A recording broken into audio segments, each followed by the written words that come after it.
Saya ingin mengajak kita belajar tentang soal masalah hutang ini. Apa yang jadi pertanyaan tadi, kita akan lihat sama-sama dalam bagian firman Tuhan. Coba buka Amsal 22 ayat 6 dan ayat yang ke-7. Amsal 22 ayat 6 dan 7. Didiklah orang muda menurut jalan yang patut baginya, maka pada masa tuanya pun ia tidak akan menyimpang daripada jalan itu. Orang kaya menguasai orang miskin, yang berhutang menjadi budak dari yang menghutangi. Alkitab mengatakan, didiklah orang muda menurut jalan yang patut baginya. Tapi kaitan berikutnya ternyata bicara soal masalah keuangan. Saya punya keyakinan bahwa dua ayat ini berhubungan sebenarnya. Karena kita sebagai anak-anak Tuhan, kita mesti juga didik akan orang-orang muda dalam hal prinsip-prinsip soal keuangan. Dan di antaranya yang Alkitab katakan, diajarkan bahwa orang kaya itu, apa dikatakan? Orang kaya apa? Menguasai orang miskin. Nah, kita melihat faktanya kan, di dunia ini sedemikian, orang kaya menguasai orang miskin.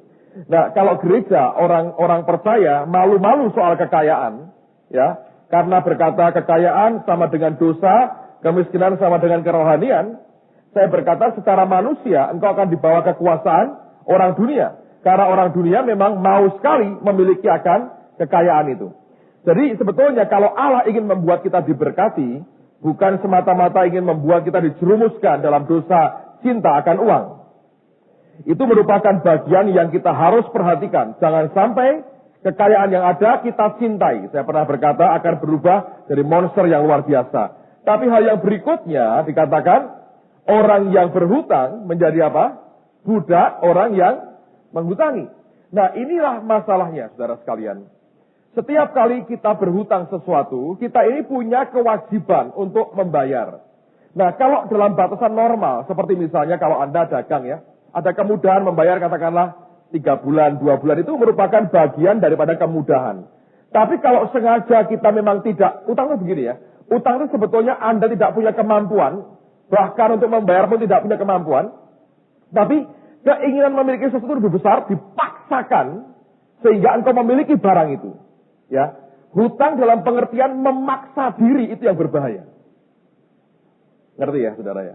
Ada bagian-bagian di mana itu karena seperti listrik misalnya. Listrik itu Anda utang nggak? Dibilang utang ya utang, dibilang enggak ya enggak. Karena sistemnya adalah Anda bayar setelah Anda pakai, ya toh? Anda pakai dulu kan listrik itu, tahu berapa makainya, lalu kemudian Anda bayar. Nah, Pak, saya utang ya, tapi kalau enggak gitu enggak bisa. Anda mau kasih duit PLN-nya enggak mau, dia berkata enggak tahu kita berapa. Ya, tunggu sampai kita tahu berapa engkau pakainya, yang di situ engkau bayar. Nah, itu dalam batasan begitu kan tidak ada bunga, tidak ada apa, tidak apa. Anda clear aja itu merupakan bagian sistem pemerintahan kita, ya begitu caranya. Tapi yang kita maksudkan berhutang, saya yakin begini. Sesuatu yang Anda paksakan belum pada waktunya. Terutama barang-barang yang konsumtif. Itu berbahaya sekali. Nah kalau untuk makan Pak, sebetulnya kalau gereja Tuhan itu luar biasa solidnya. Saling mengasihi, tidak perlu terjadi orang tidak bisa makan sampai utang. Nggak boleh terjadi itu.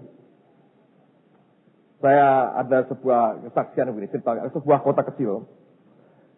Ada seorang ibu tua yang miskin sebetulnya. Sampai nggak bisa makan. Lalu kemudian ibu ini sampai mencuri roti. Saudara.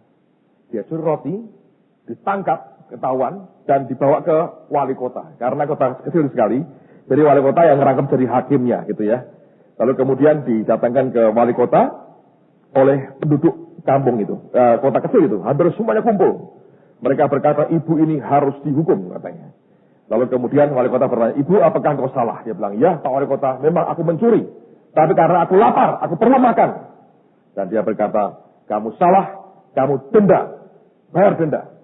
Dia berkata, dendanya berapa? Katakanlah gampangnya ya, 10.000 rupiah. Loh saya nggak punya uang Pak. Pokoknya denda 10.000 rupiah. Kamu diam aja. Terus wali kotanya ngomong kepada warga kotanya. Dan kalian juga kena denda. Wah mereka protes. Loh kamu yang nangkep pencuri kalau tidak denda. Kamu kena denda karena kamu bisa membiarkan satu warga kita sampai kelaparan dan tidak punya makan. Masing-masing juga bayar 10.000 rupiah. Lalu semua bayar, Terus setelah dikumpulkan, dia ambil 10.000 rupiah, dia berkata, yang ini masuk kas negara karena dendanya ibu pencuri tadi, yang sisanya biar pakai untuk ibu ini supaya tidak mencuri lagi dan bisa makan. Well, itu cerita simple sebetulnya, tapi menariknya di sini. Kalau Anda baca di Alkitab, ada sistem penghapusan hutang di Alkitab itu ya. Yang tujuannya, maka tidak akan ada orang miskin di antaramu. Konsepnya Tuhan sebetulnya adalah menyediakan suatu kehidupan bagi anak-anaknya sampai tidak ada orang miskin. Tidak boleh di antara anak Tuhan sebetulnya orang yang kelaparan karena tidak punya uang. Sehingga mereka tidak bisa membeli makanan. Ya. Tetapi ada orang-orang yang di luar kesanggupannya, mereka berusaha mendapatkan apa yang mereka inginkan. Nah ini berbahaya. Makanya kalau utang itu karena dasarnya emosi, dipacu oleh orang lain, oleh tetanggamu, saya berkata itu jebakan yang mengerikan.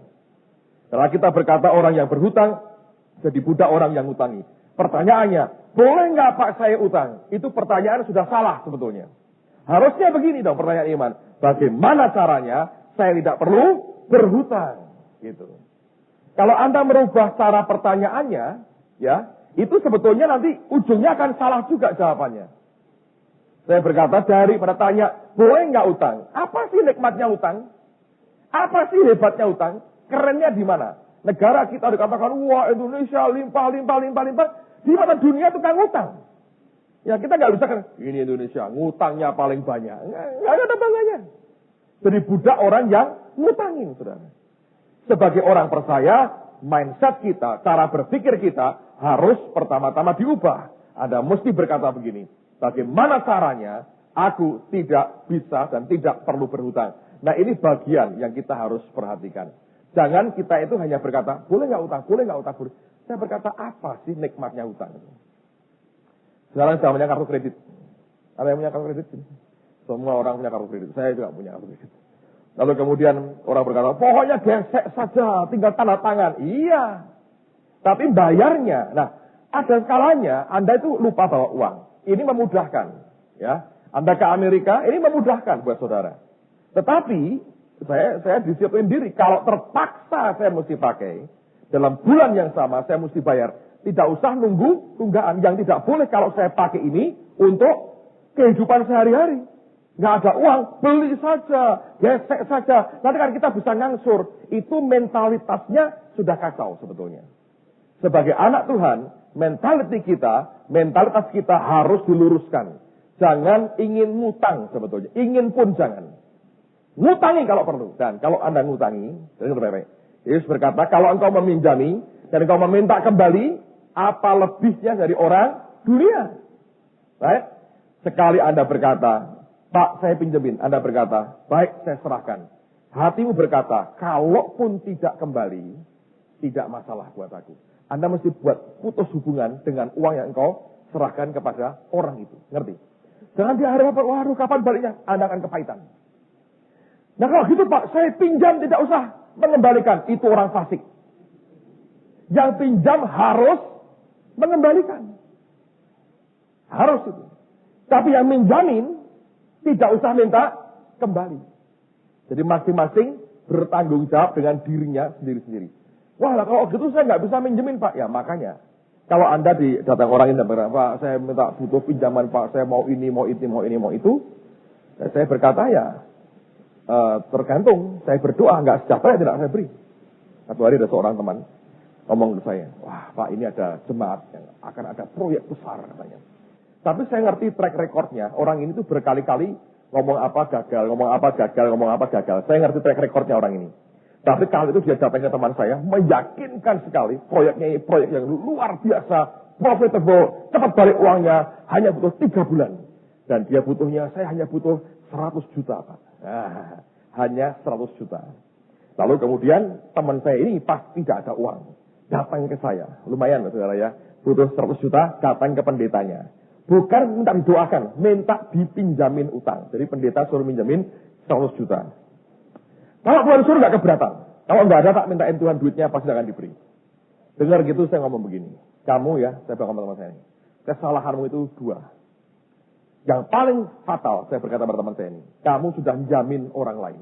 Loh, Nah, kita berkata, jangan menjadi penjamin bagi orang lain. Berapa banyak orang bangkrut gara-gara Anda jamin orang lain. Ya, misalnya saya butuh uang, datang ke Pak Hasto, cariin duit dong buat saya. Dia datang ke Pak Yoel, Pak Yoel, ini loh temanku ini butuh uang. Sudahlah, aku yang pinjam buat kamu, aku jamin beres-beres. Dia jamin saya. Kalau saya nggak bisa bayar, Pak Yoel berurusannya dengan Hasto, bukan dengan saya. Ini banyak orang jatuh karena jaminkan orang seperti ini. Karena teman, nggak apa-apa lah pinjemin. Anda salah. Saya ngomong, kamu salah dengan kamu jamin orang itu. Saya berkata, kalau sampai nanti kelak dia nggak bisa bayar saya berkata, relationshipmu dengan aku akan terganggu. Dan apakah kamu sedia bayar 100 juta kalau sampai dia nggak bisa bayar? Dia bilang, ya tidak. Saya berkata, kesalahan pertama, kamu jamin orang lain. Yang kedua, saya berkata, mestinya kamu arahkan dia untuk cari ke Tuhan. Bukan dicarikan utangan begini. Nanti dia bergantung hidupnya kepadamu, bukan kepada Tuhan. Saya pribadi, saya berdoa. Dan Tuhan berkata jelas, tidak. Entah bagaimana, dia dapat dari orang lain. Dia pikir, lihat Allah menyertai.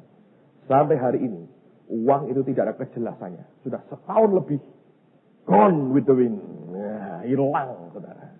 Saya berkata pada teman saya, lihat, kamu hampir celaka. Saya berkata, wah, saya pikir meyakinkan. Saya berkata, orang kalau lagi butuh dan pintar ngomong, meyakinkan. Saya berkata, kalau dia suka hutang, cara ngomongnya meyakinkan. Selalu begitu. Karena itulah rekornya hutang terus. Kenapa? Banyak orang tetap bisa percaya kepada orang ini, saudara.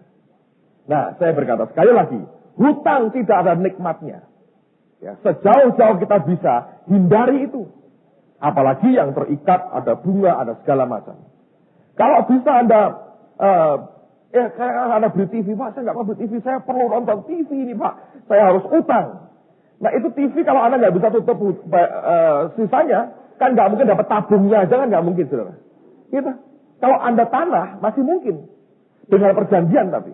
Kalau nggak bisa terusin, bagian yang saya beli, itu yang kemudian jadi hak kami. Itu kayak tabungan. Nggak ada resikonya sebetulnya. Ngerti ya? Jadi, yang saya mau tekankan, jangan pokoknya Anda ingin utang. Anda jadi budak orang yang ngutangin saudara. Lihat, Ulangan 28 ayat 12. Ulangan 28 ayat 12. Tuhan akan membuka bagimu perbendaharaannya yang melimpah, yakni langit, untuk memberi hujan bagi tanahmu pada masanya, dan memberkati segala pekerjaanmu, sehingga engkau memberi pinjaman kepada banyak bangsa, tetapi engkau sendiri tidak meminta pinjaman. Engkau memberi pinjaman kepada banyak bangsa. Jadi bisa jadi Anda digerakkan Tuhan memberikan pinjaman, tetapi dalam hati tetap berkata, saya ajari ya, jangan terikat dengan uang yang engkau pinjamkan kepada siapapun. Itu berat sekali konsekuensinya. Sebetulnya kalau Anda masukin uangmu di bank, Anda minjemin orang. Iya sih. Tapi tidak semata-mata langsung yang bersangkutan. Ya. Jadi bisa, karena berkat yang Tuhan berikan, Anda memberi pinjaman kepada banyak bangsa. Jadi lebih baik memberi pinjaman lah daripada minta pinjaman. Amen, saudara. Nah, sekarang lihat. 2 Raja-Raja 6, ayat yang ke-5 sampai dengan ayat yang ke-7. Ya, ayat 5. Dan terjadilah ketika seorang sedang menumbangkan sebatang pohon, jatuhlah mata kapaknya ke dalam air, lalu berteriak-teriaklah ia, wahai tuanku, itu barang pinjaman. Tetapi berkatalah abdi Allah, kemana jatuhnya? Lalu orang itu menunjukkan ke tempat itu kepadanya. Kemudian Elisa memotong sepotong kayu, lalu dilemparkannya ke sana, maka timbullah mata kapak itu dibuatnya. Katanya, ambillah. Orang itu mengulurkan tangannya dan mengambilnya. Lihat barang pinjaman dipakai, jatuh ke sungai. Dia teriak, wahai tuanku, itu barang pinjaman. Bahasa lainnya, celaka tuanku, barang pinjaman. Anda pinjam nggak bisa mengembalikan, celaka. Ngerti tidak? Itu saya punya beberapa teman yang sempat utang dengan orang, dia nggak bisa bayar, didatengin debt collector. Wah, ngeri. Diteror segala macam. Uang itu ya bisa membuat orang jadi jahatnya luar biasa. Nanti kalau utang dengan orang pertama akan senyum, wah tertawa semua. Anda ke bank ya semua tertawa. Begitu macet saudara, terus itu. Karena orang tidak pernah mau rugi sebetulnya. Uluran tangan kayak begitu tuh ya, itu tidak murni membantu. Sebetulnya dia mau ambil keuntungan dari saudara, ya tak? Karena Anda meminjamkan, Anda minta bunganya, loh. Ketika Anda minta bunga, sebetulnya Anda mau mencari keuntungan dari orang itu. Anda yang tertolong sebentar karena uang itu mungkin. Tapi kalau itu hanya untuk tambah sulam ke lubang tutup lubang, itu celaka lebih besar. Saya punya teman satu, dia berkata gitu. Ya, dia cuma seorang guru biasa. Saya nggak tahu gimana ya, bisa utang 80 juta. Dari kurun waktu sekian tahun. Utang sini nggak bisa bayar, utang orang lain. Terus ini. Terus ambil lagi, terus begitu. Lama-lama tambah gede. 80 juta. Begitu suaminya dengar gitu, shock. Tahu stresnya? Dia pukul badannya sendiri suaminya. Kenapa? Bayar pakai apa? Gaji guru. 80 juta. Itu habit menurut saya. Dan sampai suaminya tidak tahu. Utang itu ngeri. Jangan kebiasaan lah, saudara. Tapi ada orang yang hobinya ngutang. Punya uang kontong punya. Jadi ngutang dulu ya. Kalau ngutang harusnya kok menang gitu loh. Nih gua makan tanpa bayar. Nanti bayarnya belakangan. Ada orang yang kalau sudah ngutang berhasil, dia menang. Jangan punya hobi. Ini mata kapak masuk sungai. Celaka tuanku. Wahai tuanku. Ini barang pinjaman. Untung ada Elisa. Di mana letak jatuhnya? Nah harus tunjukkan. Itu pertobatan. Lemparin kayu. Kapaknya timbul lagi. Ambil. Kembalikan. Menurut saya. Wah, thank you Elisa. Kembalikan langsung. Ya. Lihat lagi sekarang. Nehemia 5. Ayat 1-13. Ini cerita suatu bangsa. Yang kebelet hutang. Ngerinya kayak begini. Nehemia 5 ayat pertama sampai dengan ke-13. Nehemia memperhatikan keluhan-keluhan sesama orang Yahudi. Maka terdengarlah keluhan yang keras dari rakyat dan juga dari pihak para istri terhadap sesama orang Yahudi. Ada yang berteriak, anak laki-laki dan anak perempuan kami banyak dan kami harus mendapat gandum supaya kami dapat makan dan hidup. Dan ada yang berteriak, ayat 3, ladang dan kebun anggur dan rumah kami gadaikan untuk mendapat gandum pada waktu kelaparan.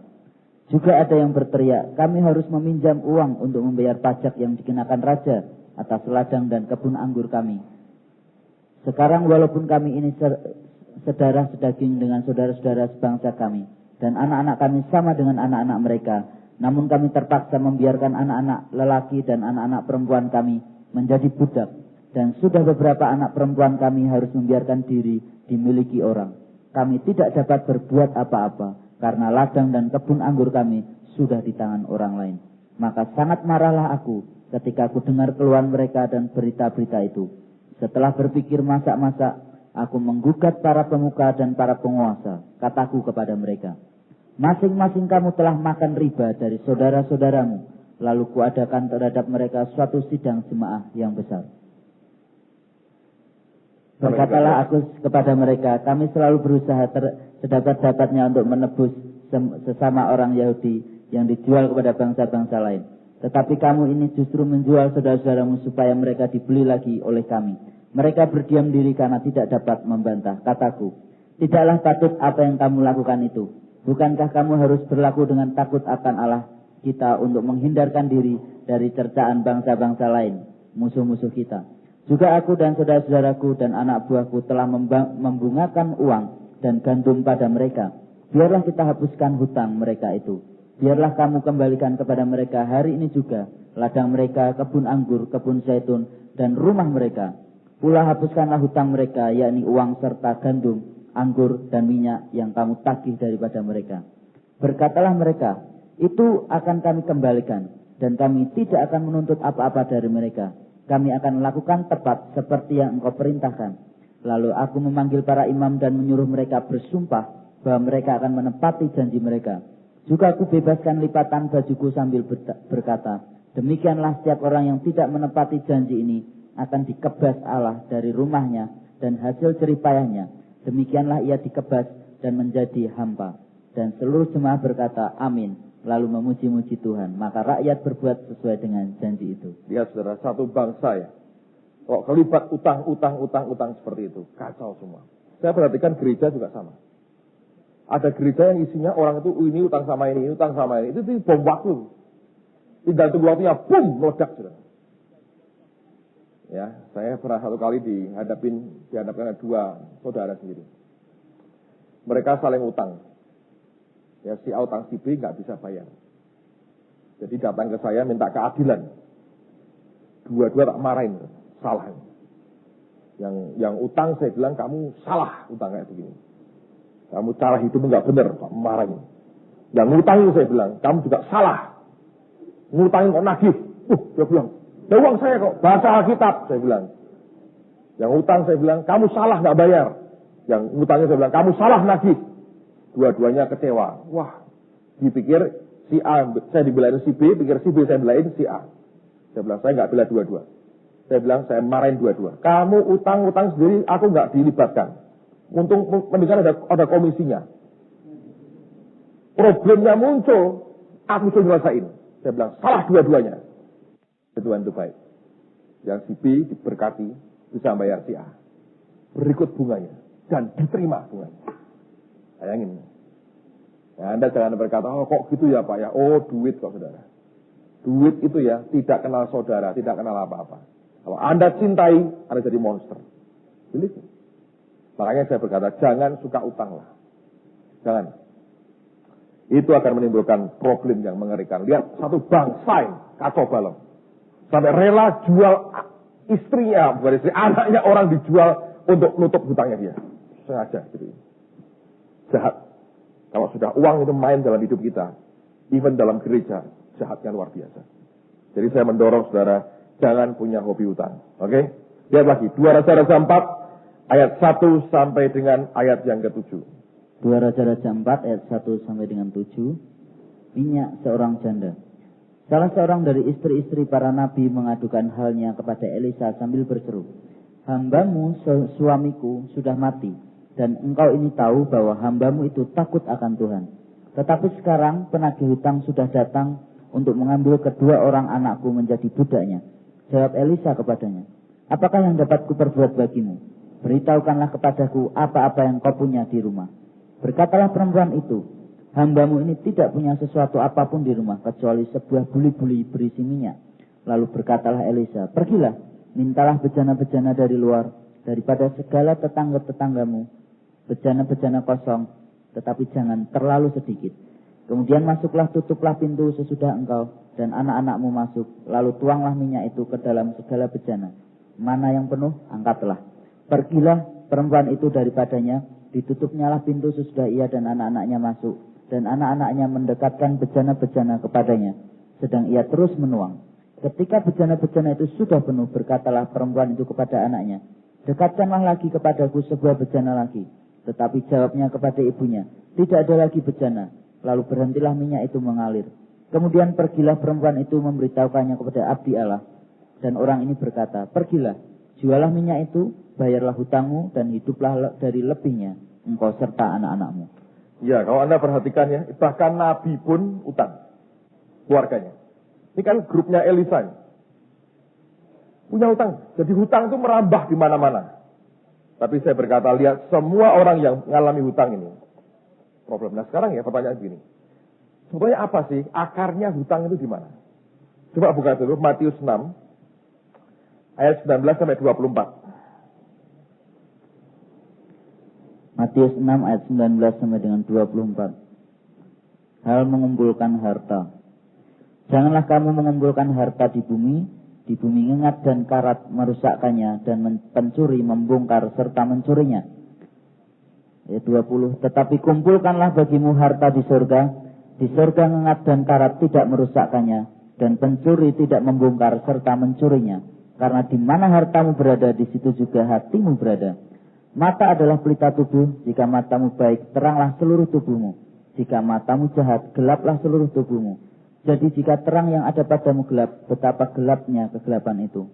Tak seorang pun dapat mengabdi kepada dua tuan, karena jika demikian ia akan membenci yang seorang dan mengasihi yang lain, atau ia akan setia kepada yang seorang dan tidak mengindahkan yang lain.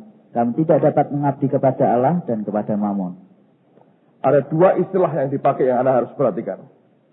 Dia berkata, kamu tidak bisa mengabdi kepada dua tuan.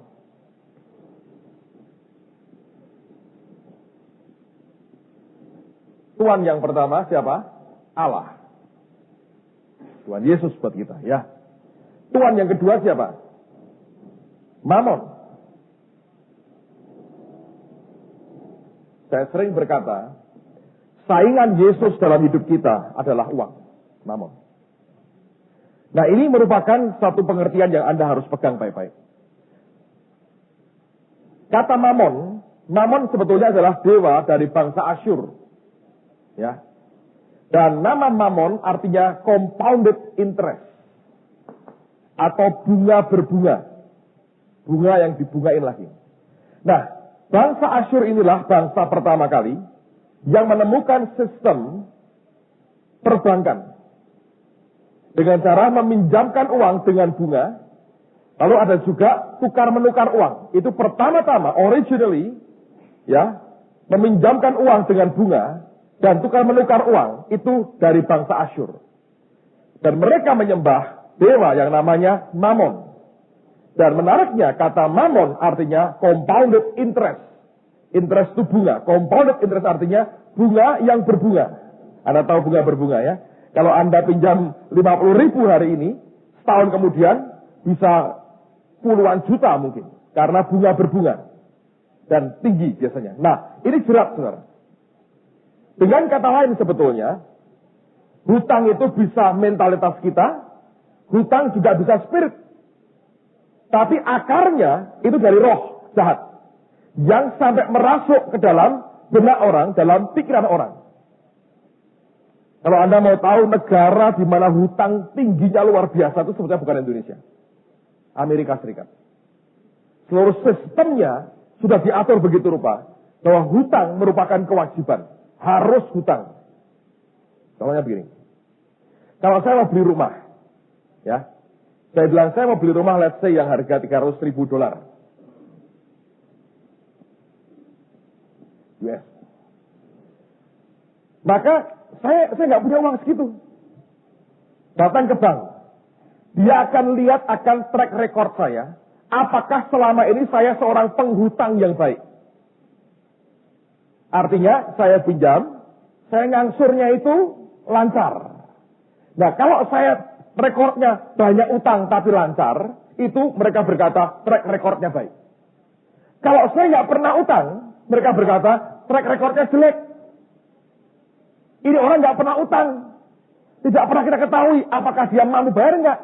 Tapi kalau selama bertahun-tahun Anda ini utang, terus Anda bayar, rekornya baik. Jadi orang-orang itu pada apa? Utang. Supaya apa? Mereka menciptakan track record yang baik. Kelak-kelak kalau mereka butuh lebih gede, dan dengan cara berkata, saya berikan. Wah, itu yang membuat mereka berkata, wah itu saya senang. Seluruh negara itu utang. Suatu hari saya dengan istri saya pergi ke mall besar. Kakak istri saya kan punya toko itu di Semarang. Lalu dia berkata, tolonglah aku titip beliin parfum lah segala macam. Dia mau jual lagi sebetulnya. Jadi kita belanja dalam jumlah besar. Dan kami bawa uang cash, saudara. Anda tahu, itu mereka saking jarangnya lihat uang cash. Ditanya, ini sekian $1,000 nih. Bayarnya bagaimana? Pakai card, pakai apa? No, cash. Dia bilang, you mean cash? I said, yes, cash. Keluar dompetnya. Tung. Oh, waduh. 5-6 pegawainya melayani kami. Kayak raja. Karena apa? Lihat, duit banyak. Biasanya cuma lihat kartu sama kertas. Hari itu mereka duit banyak. Wah, kita bayar. Mereka senang. Oh, cash. Cash is very nice. Kata John Avans ini. Jadi saya berkata pada saudara. Itu orang didesain begitu rupa. Utang.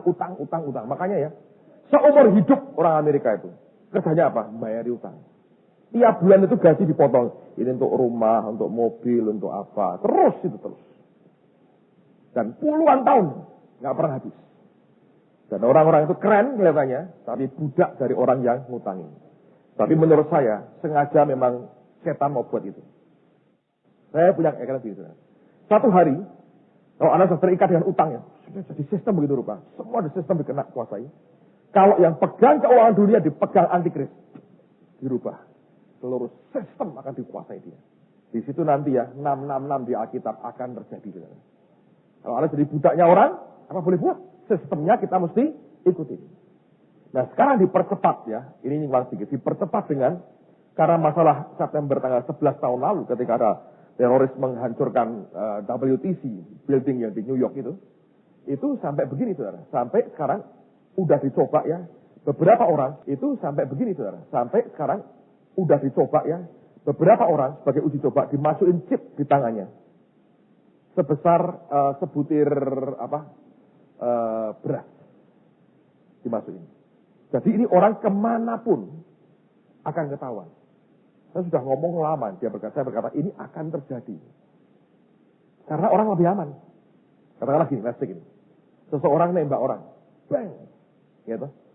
Nah peristiwa orang ditembak, langsung itu bisa ketahuan. Katakanlah, oh si A nembak si B. Si A kabur. Kemana si A ini? Satelit yang cari. Tidak perlu susah-susah. Sembunyi di kolong ranjang. Ketahuan dia. Sembunyi di situ. Dari ini. Dan mungkin ini bisa berinteraksi. Karena ini kan bisa saling connect, saudara. Ya. Anda beli kan tidak usah bawa apa-apa. Lebih aman tuh.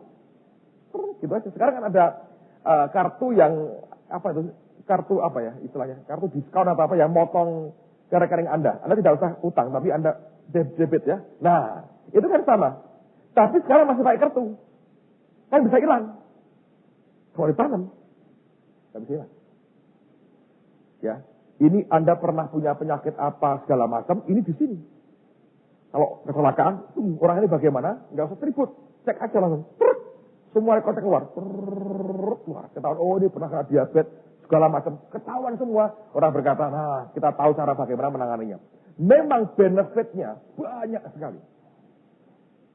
Tapi kelak yang ditekik adalah, kita berkata, orang tidak bisa menjual dan membeli kalau dia nggak punya tanda di sini. Dan taruh di sini. Kalau cuma sebesar beras, nggak terlalu kelihatan, ditanam, secara estetika tidak mengganggu, orang mau nggak? Mau sebetulnya. Di situ tergenapi yang Tuhan katakan. Tapi kalau Anda punya tanda di situ, Anda dianggap sebagai miliknya siapa? Setan. Repot nggak? Ini akhir zaman. One day dengan gampang dikatakan itu yang punya duit. Aku mau negaramu pakai sistem begini. Nah, di situ loh. Ini akan jadi diskusi panjang. Wah, rame ini, saudara. Tapi waktu tidak cukup 3 tahun tidak habis, saudara. Diskusi beginian. Tapi ini yang terjadi. Saya berkata kebutuhan security, kebutuhan keamanan, dan combine dengan kekuasaan atas uang, jadi. Makanya saya berkata ini betul-betul akhir zaman. Amen. Saya yakin Yesus segera datang. Tapi cara ini jangan dicoba. Ada orang bilang, Pak, saya sudah baca di koran Pak, itu sudah 6 orang dicoba sekarang. Dilihat apakah ada pengaruhnya pada tubuh atau tidak ya. Begitu mereka masukkan, oke gitu aja ya saudara. Masuk sekali, dipakai semuanya. Itu nggak akan menimbulkan banyak masalah kok. Karena kecil sekali bentuknya gitu. Kelak mungkin akan lebih kecil lagi sampai sedemikian kecil sampai mungkin nggak berasa apa-apa di badan kita. Tapi itu yang sebetulnya kelak akan dimanfaatkan setan untuk kontrol orang. Setan akan kontrol dunia dengan keuangan. Anda mesti ngerti itu. Jadi kalau Anda janganlah belajar hobinya ngutang lah mulai sekarang. Ya, saudara. Oke, sekarang kita perhatikan. Nah, bagaimana cara mengatasi mamon ini dalam kehidupan kita? Ada beberapa hal. Yang pertama tentu Anda mesti bertobat. Dari sikap atau hobi suka ngutang itu Anda mesti bertobat. Nggak bisa enggak. Ini harus dirubah cara berpikir, mentalitas kita, bingkai pikiran kita mesti berubah. Dengan firman-firman ini saya harap membuat Anda menyadari bahwa ini bukan hal yang menyenangkan bagi mata Tuhan. Tapi yang kedua, itu bisa dipatahkan karena ini seperti kuk, ya, seperti belenggu. Coba baca di Yesaya pasal 10 ayat 20 sampai 27. Nanti pada kalimat terakhir ada tambahannya. Yesaya 10 ayat 20 sampai 27. Sisa Israel diselamatkan. Tetapi pada waktu itu sisa orang Israel dan orang yang terluput di antara kaum keturunan Yakub tidak akan bersandar lagi kepada yang mengalahkannya, tetapi akan bersandar kepada Tuhan yang Maha Kudus Allah Israel dan tetap setia. Suatu sisa akan kembali, sisa Yakub akan bertobat di hadapan Allah yang perkasa. Sebab sekalipun bangsamu hai Israel seperti pasir di laut banyaknya, namun hanya sisanya akan kembali. Tuhan telah memastikan datangnya kebinasaan, dan dari situ timbul keadilan yang meluap-luap. Sungguh kebinasaan yang sudah pasti akan dilaksanakan di atas seluruh bumi oleh Tuhan, Tuhan semesta alam. Sebab itu beginilah firman Tuhan semesta alam. Hai umatku yang diam di Sion, janganlah takut terhadap Asyur. Nah, perhatikan. Janganlah takut terhadap apa? Asyur. Asyur. Asyur itu punya dewa namanya apa? Mamon. Anda harus tahu, ini ada kaitannya nih. Terusin. Janganlah, hai umatku yang diam di Sion, janganlah takut terhadap Asyur. Apabila mereka memukul engkau dengan gada dan menghantam engkau dengan tongkatnya, seperti yang dilakukan Mesir dahulu. Sebab sedikit waktu lagi amarahku atasmu akan berakhir, dan murkaku akan menyebabkan kehancuran mereka. Tuhan semesta alam akan mencambuk mereka dengan cemeti seperti ia menghajar Midian di gunung batu Orat, dan mengayunkan tongkatnya ke atas laut Teberau, dan mengangkatnya seperti di Mesir dahulu. Pada waktu itu beban yang ditimpakan mereka atas bahumu akan terbuang, dan kuk yang diletakkan mereka atas tenggukmu akan lenyap. Nah, perhatikan. Kalimat terakhir tambahnya begini. The yoke is destroyed. Kuknya dihancurkan. The burden is removed. Bebannya disingkirkan. Because, ada tambahannya, of the anointing. Oleh karena urapan. Dalam bahasa Indonesia, kurang satu kata. Because of the anointing. Oleh karena urapan. Amen, saudara. Nah, urapan yang bisa mematahkan ini. Bukan karena sekedar pengertian. Tapi harus oleh karena urapan dalam kehidupan kita. Amen. Saudara harus paham ini. Inilah cara untuk kita lepas dari kuk. Saya suka seringkali Brother John dalam seminar dia doakan, dia berkata, ayo sembahyang, bawa itu surat hutangmu, injak-injak, patahkan. Dan banyak orang ngalami yang luar biasa. Ada orang Semarang, dia hutang 1 miliar atau 2 miliar. Nggak bisa bayar. Datang ke seminar, bawa utangnya dia, surat utangnya. Diinjak. Patahkan. Terus ternyata apa yang terjadi? Beberapa hari kemudian, dia di mall ketemu sama orang yang ngutangi dia. Ketemu gitu. Nggak bisa lari. Saudara. Wah, pucat dia. Dia. Aku injak suratnya. Tiba-tiba orang ini, sini. Kamu mau kemana? Ya, aku lihat aja. Mulai sekarang, utangmu tidak ada lagi. Bebas. Hampir pingsan. Yang 1 miliar atau 2 miliar. Bisa selesai. Pak Alex Abraham sedang masa ini. Ini kalau Anda yang ini storyline ya. Satu hari, ya, saya mau berkata gini, kalau saya berikan kesaksian lewat hidup saya atau orang lain, Anda jangan telan mentah ya. Masing-masing dalam pimpinan Roh Kudus tuh ya. Jangan terus ditiru. Enggak. Anda tidak bisa meniru cara Tuhan kerja pakai orang lain. Prinsip dasarnya Anda ikuti. Tapi cara detailnya jangan ditiru. Ada orang Kristen ya di Jawa Timur yang punya uang lebih. Kalau nggak salah 13.000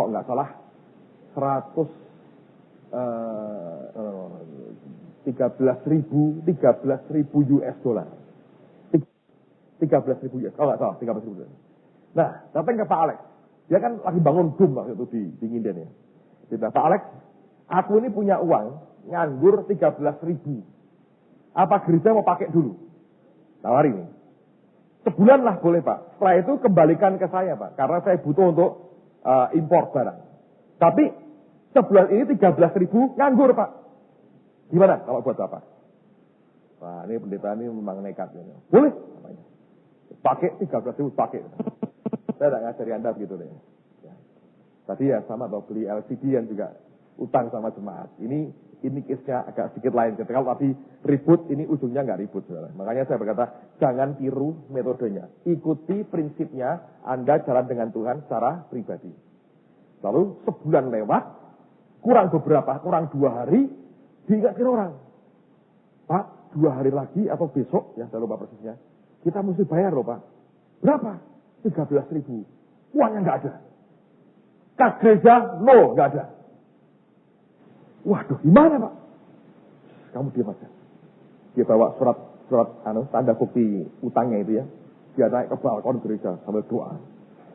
Tuhan, ini bagaimana? 13.000 nih. Wah, dia bilang, wes nggak bisa bayar dah. Besok mau datang ke orangnya, aku minta maaf aja. Sekali lagi saya berkata, jangan ditiru persis secara hurufiahnya. Ngerti ya?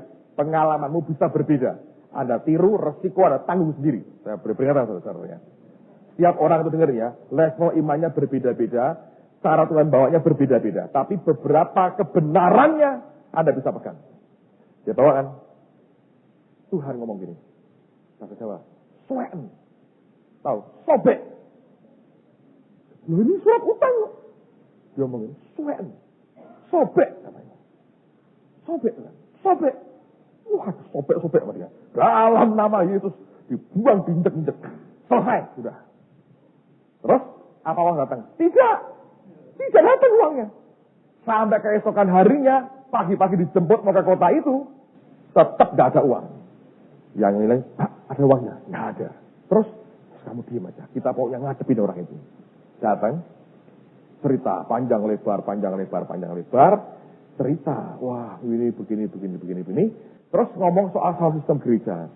Wah, soalnya uangnya butuh banyak ya, iya. Tapi ini ada yang nabur dari Jakarta memberi sekian gitu. Jadi ngasih atau istilahnya buah sulungnya atau benih apanya tuh. Pokoknya dari saya ada dari Jakarta yang memberi. Ini belum ngomong soal 13.000 loh. Tiba-tiba orang ini berkata, Pak, saya ingat. Loh, saya kan ada uang di gereja toh 13.000. Artinya, nah itu yang kalian mau bicara sebetulnya. Nggak ada uang. Pak Alex bilang, iya ada. Gini aja Pak, itu uang sebagai taburan saya aja buat gereja. Dia berkata, selamat tak soek teman. Istilahnya dia loh, Pak. Memang dia bilang masalahnya, selamat tak soek. Untung saya robek katanya. Kalau nggak saya robek, bayar saya. Nah, tapi kalau Anda hari ini punya utang, Anda sobek, dimaki orang, tanggung sendiri resikonya. Ingat loh, dia ngomongin Tuhan, soekan. Dia berkata, makanya ya bangun rumah Tuhan, jalan dengan Tuhan itu nanti banyak story-nya yang luar biasa. Kalau tidak hati-hati, kita bisa jatuh ke banyak hal yang tidak perlu. Tapi Tuhan itu Allah yang luar biasa. Nah, Anda mesti mengerti akan prinsip ini. Jadi, ini dipatahkan dengan apa? Dengan urapan. Kalau Tuhan ngomong, urapan datang, lepas dari utang. Nah, terakhir saya berkata, bagaimana yang berikutnya? Mau tidak mau, suka tidak suka, saudara harus menabur. Kalau Anda sudah kena utang begini, Anda mesti menabur. Kalau petani berkata, untuk makan nggak cukup, sampai kapanpun tidak akan cukup. Saudara harus nabur. Nah, inilah kesalahan banyak orang ketika dia tidak punya apa-apa, ya. Dia tidak berdaya, tidak mampu untuk membayar apapun. Dia merasa saya nggak berdaya. Ini salahnya. Dia tidak tahu apa yang harus dia lakukan untuk membuat dia lepas dari keadaan seperti ini. Nah, sekarang saya mau agar Anda melihat sesuatu yang sangat-sangat luar biasa di firman Tuhan. Buka kitab Kejadian, lihat pada ayat pasal yang ke-47, ayat 13 sampai ayat 26. Di seluruh negeri itu tidak ada makanan sebab kelaparan itu sangat hebat. Sehingga seisi tanah Mesir dan tanah Kanaan lemah lesu karena kelaparan itu. Maka Yusuf mengumpulkan segala uang yang terdapat di tanah Mesir dan di tanah Kanaan, yakni uang pembayar gandum yang dibeli mereka. Dan Yusuf membawa uang itu ke dalam istana Fir'aun. Setelah habis uang di tanah Mesir dan di tanah Kanaan, datanglah semua orang Mesir menghadap Yusuf serta berkata, berilah makanan kepada kami. Mengapa kami harus mati di depanmu? Sebab tidak ada lagi uang, jawab Yusuf. Jika tidak ada lagi uang, berilah ternakmu, maka aku akan memberi makanan kepadamu sebagai ganti ternakmu itu. Lalu mereka membawa ternaknya kepada Yusuf, dan Yusuf memberi makanan kepada mereka ganti kuda, kumpulan kambing domba dan kumpulan lembu sapi dan keledainya. Jadi disediakannyalah bagi mereka makanan ganti segala ternaknya pada tahun itu. Setelah lewat tahun itu, datanglah mereka kepadanya pada tahun yang kedua serta berkata kepadanya, tidak usah kami sembunyikan kepada tuanku bahwa setelah uang kami habis dan setelah kumpulan ternak kami menjadi milik tuanku, tidaklah ada lagi yang tinggal yang dapat kami serahkan kepada tuanku selain badan kami dan tanah kami. Mengapa kami harus mati di depan matamu, baik kami maupun tanah kami? Belilah kami dan tanah kami sebagai ganti makanan, maka kami dengan tanah kami akan menjadi hamba kepada Fir'aun. Berikanlah benih supaya kami hidup dan jangan mati, dan supaya tanah itu jangan menjadi tandus.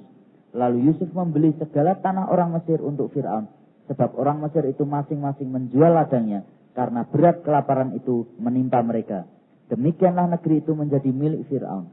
Dan tentang rakyat itu diperhambakannyalah mereka di daerah Mesir dari ujung yang satu sampai ujung yang lain. Hanya tanah para imam tidak dibelinya, sebab para imam mendapat tunjangan tetap dari Fir'aun, dan mereka hidup dari tunjangan itu. Itulah sebabnya mereka tidak menjual tanahnya. Berkatalah Yusuf kepada rakyat itu, pada hari ini aku telah membeli kamu dan tanahmu untuk Fir'aun. Inilah benih bagimu, supaya kamu dapat menabur di tanah itu.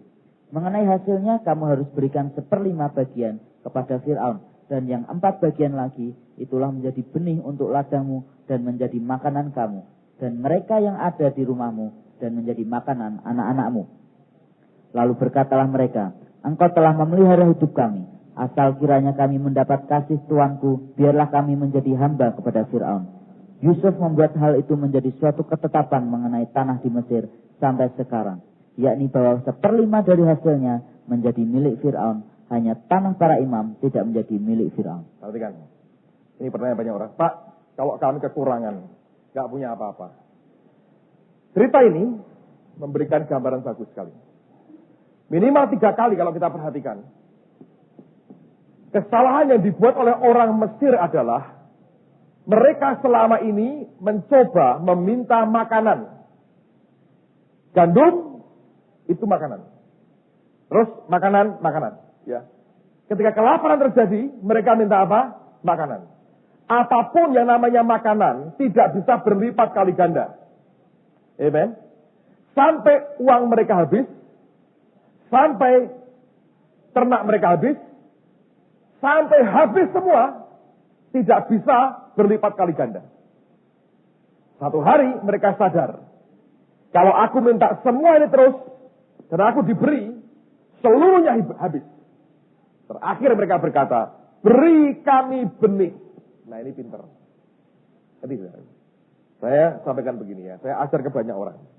Kalau Anda hari ini nggak punya apa-apa, jangan minta makanan. Minta ke Tuhan apa? Benih.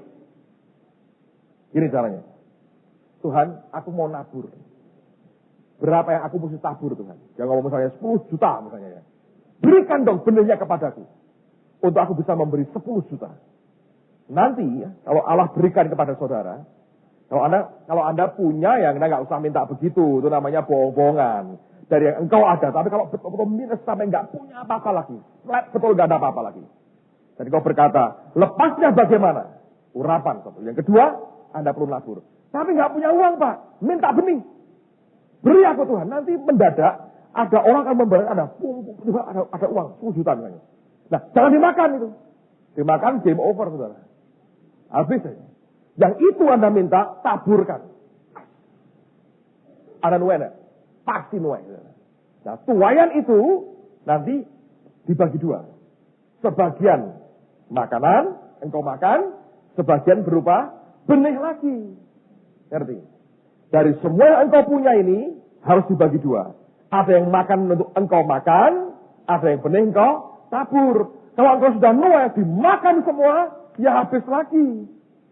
Tangkap saudara. Ini solusi yang luar biasa sebetulnya. Ada orang-orang yang tidak punya apa-apa. Dia pengen nabur. Nabur apa? Tidak punya apa-apa. Dia bilang, beri aku benih Tuhan. Tiba-tiba ada uang masuk di luar kebiasaan yang ada. Dan dia berkata, ini buat Tuhan. Ketika dengan berani tidak sayang dia berikan kepekerjaan Tuhan kepada Tuhan, dia menuai. Kelak dia akan lepas dari keterbatasan seperti itu yang dia alami. Anda pelajarilah kisah Yusuf ini. Lihat, selama mereka minta gandum, mereka minta makanan. Mereka tambah melarat. Orang Kristen, kalau konsumtif, berkati aku. Anda makin tidak punya apa-apa. Ketika engkau berkata, beri aku benih Tuhan. Supaya aku bisa taburkan ke tempat yang engkau mau. Itu awal berkat Tuhan turun dalam kehidupannya. Amen. Mari angkat hatimu kepada Tuhan yang baik.